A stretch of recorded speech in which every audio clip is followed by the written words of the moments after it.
بسم اللہ الرحمن الرحیم۔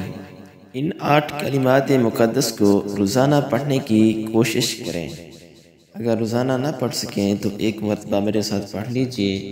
نمبر 1، حسبی اللہ لا الہ الا ہو۔ نمبر 2، ان اللہ علی کل شیء قدیر۔ نمبر 3، سبحان الملک القدوس۔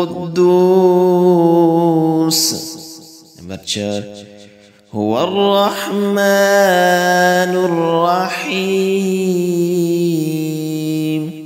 نمبر 5، ربنا فاغفر لنا۔ نمبر 6، یا راحم المساکین۔ نمبر 7، ربنا علیک توکلنا۔ نمبر 8، هو الغفور الرحیم۔ اللہ تعالیٰ عمل کی توفیق عطا فرمائے، آمین ثم آمین۔